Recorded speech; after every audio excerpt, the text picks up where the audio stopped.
여러분 안녕하세요. 자, 오늘 제가 소개해드릴 책은 외눈박이 물고기의 사랑이라는 책입니다. 유시화 시인이 쓰신 작품이고요. 이 책은 이제 그 출판을 한 지가 이 책이 1996년에 이제 1세 출판이 발행이 되었고요. 97년에 제가 이걸 샀는데 그때는 이제 일판 13세가 발행됐던 그 책이고요. 이 이제 시 제목이기도 한 시가 이제 바로 처음에 이렇게 나옵니다. 전문 이렇게 나오는데요. 자, 일단 외눈박이 물고기의 사랑 전문을 한번 읽어보도록 하겠습니다. 외눈박이 물고기의 사랑, 유시화. 낭송 장웅상. 외눈박이 물고기처럼 살고 싶다. 외눈박이 물고기처럼 사랑하고 싶다. 두 눈박이 물고기처럼 세상을 살기 위해 평생을 두 마리가 함께 붙어 다녔다는 외눈박이 물고기 비목처럼 사랑하고 싶다. 우리에게 시간은 충분했다. 그러나 우리는 그만큼 사랑하지 않았을 뿐. 외눈박이 물고기처럼 그렇게 살고 싶다. 혼자 있으면 그 혼자 있음이 금방 들켜버리는 외눈박이 물고기 비목처럼 목숨을 다해 사랑하고 싶다. 이런 시입니다. 그래서 이제 이 시는 되게 주기법이 많죠. 뭐뭐처럼이라는 외눈박이 물고기처럼 살고 싶다 그랬고요. 또 두 눈박이 물고기처럼 세상을 살기 위해 그 두 마리가 붙어 다녔다는 외눈박이 물고기 비목처럼 또 사랑하고 싶다. 이런 식으로 이야기를 하죠. 그리고 이제 혼자 있음이 들켜버리는 외눈박이 물고기 비목처럼 여기도 또 주기법을 썼죠. 목숨을 다해 사랑하고 싶다라는 게 이제 시의 이제 시집이면서 또 시이기도 한 그런 시라고 볼 수가 있겠습니다. 그래서 이제 이 시집에는 여러 그 시들이 있습니다. 그 시들이 있는데 특히 이제 이 시에서 보면 비로 만든 집이라는 시도 상당히 재미가 있는데 비로 만든 집 보이시죠? 여기 보면 비로 만든 집에서 나는 살았네. 안개로 만든 집. 9월의 오솔길로 만든 집. 구름비 나무로 만든 집. 비로 만든 집에는 언제나 비가 내리지. 비를 내리는 나무, 비를 내리는 길, 비를 내리는 염소들. 세상이 슬픔으로 다가올 때마다 나는 그곳으로 가서 비를 맞았네. 비의 새가 세상의 지붕 위를 날고 비를 내리는 오솔길이 비의 나무를 감추고 있는 곳. 비로 만든 집에서 나는 살았네.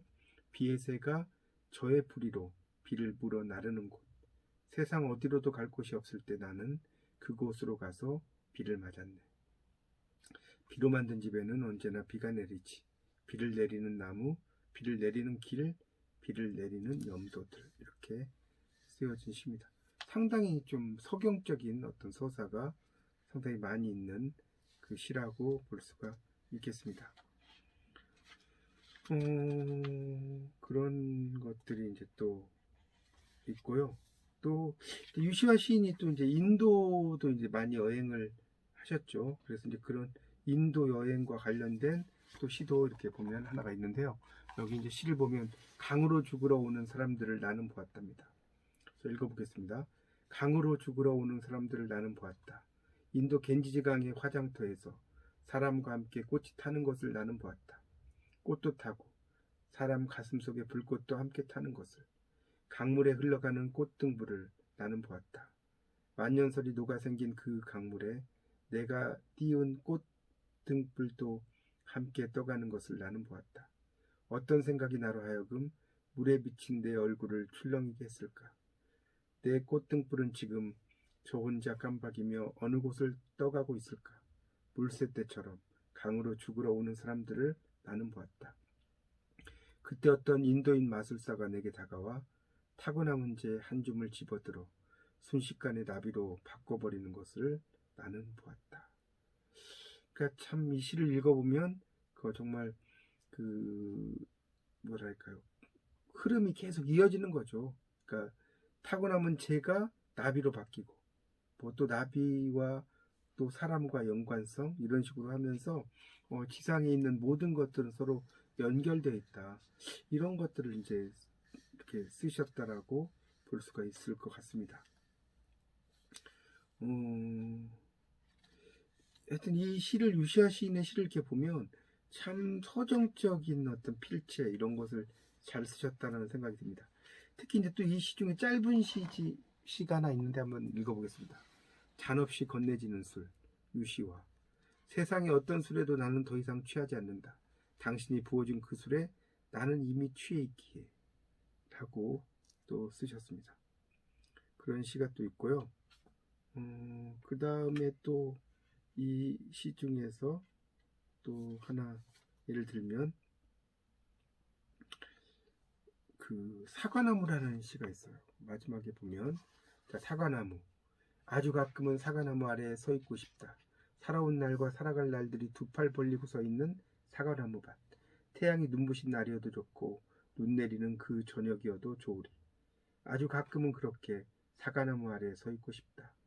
내가 아직 어린 소년이어도 좋고 사과나무처럼 늙은 뒤라도 좋으리. 가끔은 그렇게 사과나무 아래에 서 있고 싶다. 라는 시가 있습니다. 뭐 시간 관계상 이제 모든 시를 다 이야기 드릴 수는 없지만 유시화 시인의 이렇게 시는 상당히 그런 여러 가지 삶의 문제에 대해서 이제 잘 다양하게 써놓은 시가 아닌가 이런 생각이 듭니다. 그런 그 내용들이 이제 쭉 나옵니다. 거기에 이제 이 책에 이제 시평에 보면 이런 말이 있어요. 그동안 유시화는 제주도에서 인도와 네팔의 기류에서 혼자 시를 써왔다. 단숨에 써내려간 시도 있지만 대부분의 시는 1000번 이상 읽으면서 완성한 시들일 것이다. 그의 시를 소리내어 읽으라고 자꾸 권하는 이유가 여기에 있다. 밖에서 보기에 멀리서 보기에 그는 시와 무관한 길을 선택한 것처럼 보였지만 그는 지금 여기 그 어떤 시인보다 시인으로 살았다. 피로 써라라는 시를 읽어보라. 이렇게 또 나오고 있습니다. 그래서 그야말로 10수년 만에 그의 두 번째 시집 앞에서 그와 나는 시에 관한 이야기를 나누었다.